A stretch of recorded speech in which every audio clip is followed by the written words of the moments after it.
Next up we have Jade Oldfield.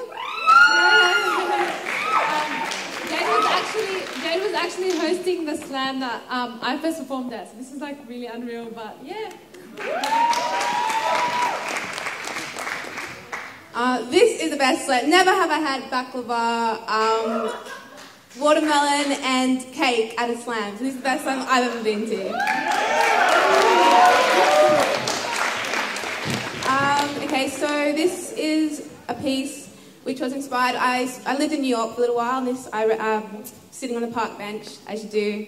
And when you're travelling and you're really open, you're just chatting to everybody. This is kind of based on a conversation I had with the guy sitting next to me. When it rains, he takes from his backpack a shower cap, and I'm like, what is that? His favourite meal is a bean dish that I've never heard of, and when offered to make it for him, he's all like, psh, don't bother. You won't be able to find the ingredients, and besides, it just won't taste as good as what's produced from Mum's fingertips. He touches my nose, exploring its topography and the difference to his own, and he laughs at my old Nokia phone. I make fun of him for using his hands-free feature. You look like a crazy man chatting to yourself in the streets here. Your braids are cover up the earpiece thing. He kisses his teeth.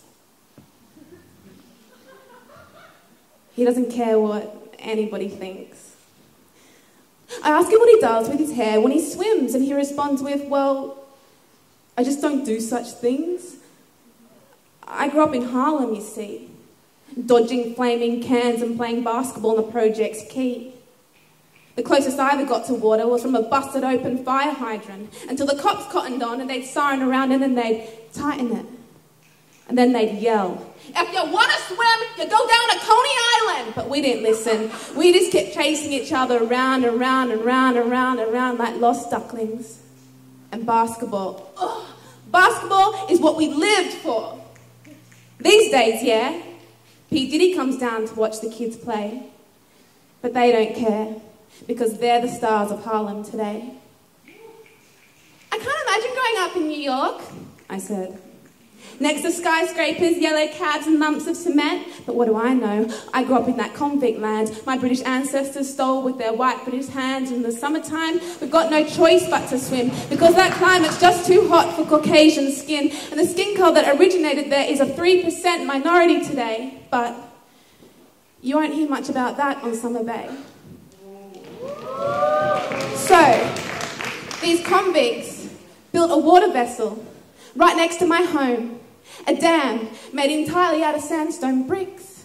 And as kids, we'd watch the ducklings roam, and we saw from a swing that was made out of rope. There was a stick attached to the end that our legs would hold. We'd skim the murky while the mother duck was provoked, but no one ever knew we were around.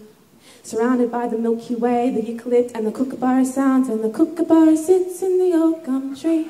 Mary, Mary, king of the bush is he. Laugh, kookaburra, laugh, kookaburra gay, your life must be. Well, I didn't have any of that. I got a concrete flat and a concrete flat and a concrete flat, and to go to school, I'd walk past corners where Malcolm X speeches were once made, past burnt-out buildings and jazz bars where Waller, Fitzgerald and Holiday once played, and everyone's looking up, everyone's singing out loud. There's no kookaburras and no gum trees, but the Empire State Building's got our back now, and it changes colour every night, reminding us change is inevitable, something unavoidable, something to look forward to. Sometimes, yeah, there's no colour at all. Just a red dot on top so the planes don't fly too low. And you can rarely see the stars in the New York sky, but we know they're always there, so it's nothing to be bothered by. You fly.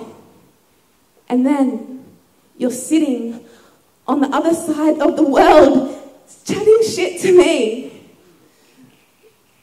And you're from the other side of the world chatting shit to me. Life can be amazing. Hey, come on. I'll introduce you to my mum, and she can show you how to make this bean dish before you leave. Thank you.